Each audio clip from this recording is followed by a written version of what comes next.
او د خالد بن ولید رضی الله تعالی د اسلام راوړلو واقعه ډېر عجیبه ده. د اسلام ډېر سخت دشمنو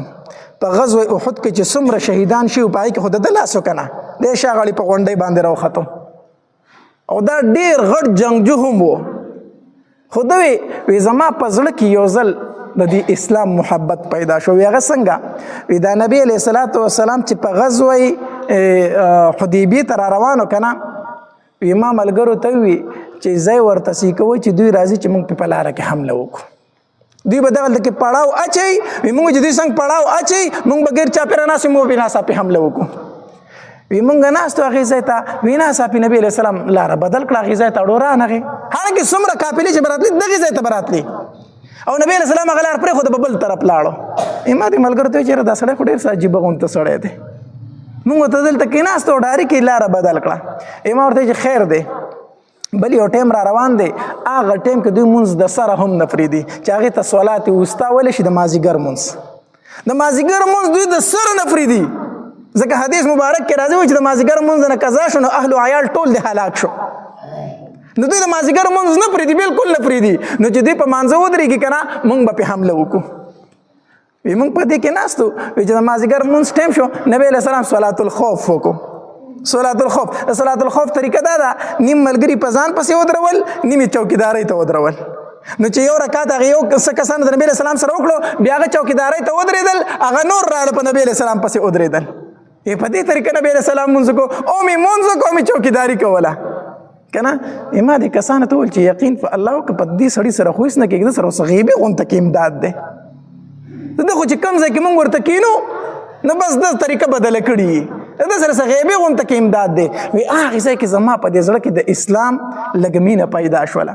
بل چې کوم ځای طرف ته به غزا له لاړم، د جنګ له لاړم که نه، وی ښه د خپل قبیلې د طرفې به مې جنګ کو، خو چې واپس په رالم په دې زړه کې به خفه وم مړه چې دا ته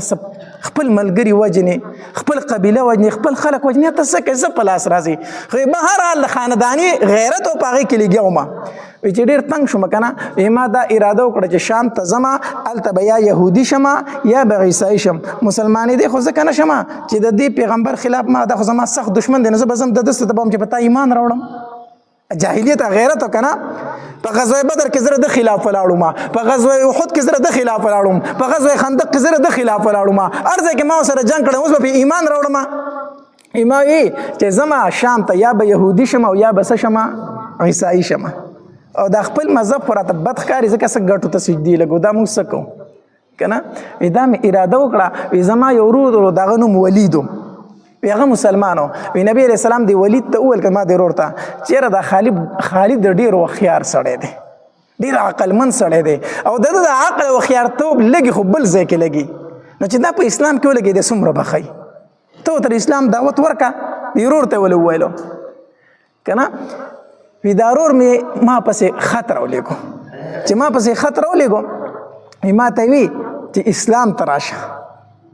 امام چې ضرور خط ولیدو، ما ته وی چې نبی علیه السلام ستا صفت کړی دی، لږ اسلام ته راشو. چې دا خبره مې واورېده بیا په ځان نه پوهېدم چې نبی علیه السلام زما صفت کړی دی. نبی علیه السلام چې دا ډېر هوښیار سړی دی. ما اراده وکړه چې زه مدینې منورې ته.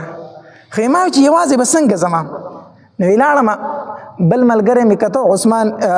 دغه صفوان ابن امیه، دا د امیه زوی امیه ابن خلف په غزوه بدر کې چې مردار شوی دی. په صفوان پسې لاړم، ما ورته وی چې صفوان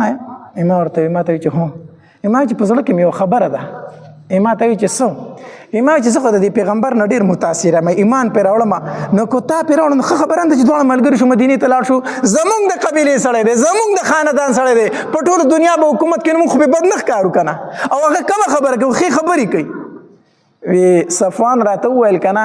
چې که دا ټوله دنیا پې ایمان راوړی یو دښمن یې پاتې شي، هغه یو دښمن به یې زه یم. صفوان وی چې هغه یو دښمن به یې زه یم، زه په دې ایمان نه راوړم. ما چې ټیک ده صحیح ده. ولاړم عکرمه له، دا مې دوست و، د ابوجهل زوی. عکرمه ته مې وویل چې عکرمه یو کار نه کوو چې په دې پیغمبر باندې ایمان راوړو. عکرمه راته هم دا ټکی وي، که ټول خلک پې ایمان راوړي او اخري دښمن یې پاتې کېږي، هغه به زه یم. بیا پې د عکرمه رضی الله هم ایمان راوړی په فتح مکه په ورځ باندې. بیا لاړم عثمان ابن طلحه له، ما ته چې عثمان یو خبره کوم، په لکه مې یو خبره راوړي، خو چې ته به راسه جواب راکوې. نو عثمان ابن طلحه وایي چې ووایه څه خبره ده؟ ما ورته وی چې دا پیغمبر نه دی محمد صلی الله علیه وسلم دی خو ډېرې ښکلې خبرې نه کوي دی وایي زنا مه کوئ نو ښه خبره کوي که نه کوي دی وایي لورګانې مه وژنئ نو ښه خبره کوي که نه کوي دی وایي د ګټو د لوټو سجدې مه کوئ نو ښه خبره کوي که نه کوي وایي خپلولۍ مه پرې کوئ نو ښه خبره کوي که نه کوي عثمان ابن طلحه راته وایي چې ویل څه غواړې خبره وکړه ما ورته وایي چې یاره ایمان پرې نه راوړو وایي چې ما خو د بېګانې اراده کړې ده خو تا ته مې نه شو ویلی ما خو هم د بېګانې اراده کړې ده ما ورته وایي چې زه ملګری مې پیدا شو ما ورته وایي چې ځو وایي چې کو یو ځای د مکې نه اوزونو خلک را باندې شکي کېږي یو مقام ورته وخو چې هلته راځه زه به هم هلته وتیم ته هم هلته وځه راځه هلته لاړم عثمان ابن طلحه هلته موجود و هلته کې یو ځای شو روان شو چې اوس لونه یې په لاره کې خو د مکې یو سردار ولیدو عمر ابن عاص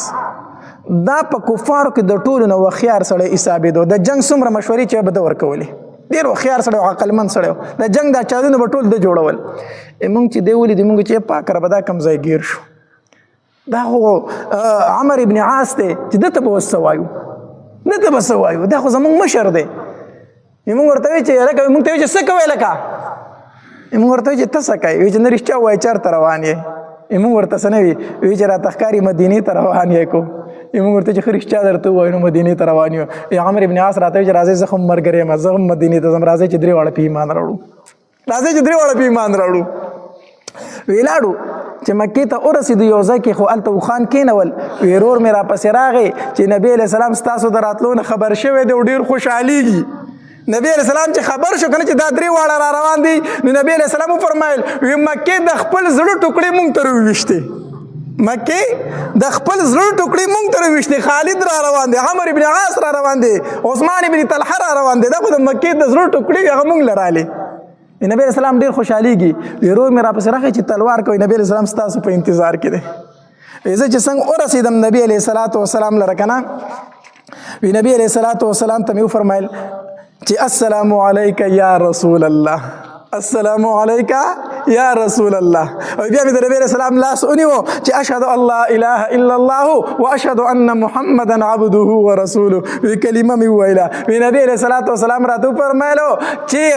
خالده ما ته پته وه چې ستا د عقل به تا ایمان له راولي ما ته مخکې نه پته وه چې ستا په شان عقلمند سړی کفر کې نه پاتې کېږي ته به ایمان له راځې بیا ورته ما وویل چې د الله پاکه پیغمبره ډېر ملامت یم ستا خلاف مې ډېر جنګونه کړي دي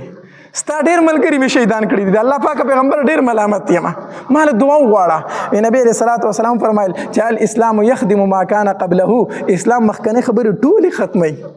مخکې چې په کفر کې څه کړي هغه ټول الله ختم کړو بیا نبی علیه الصلاة وسلام فرمایل اللهم اغفر لخالد الله خالد ته بخښنه وکړه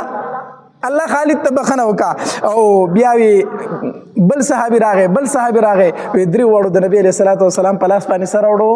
ایمان راوړو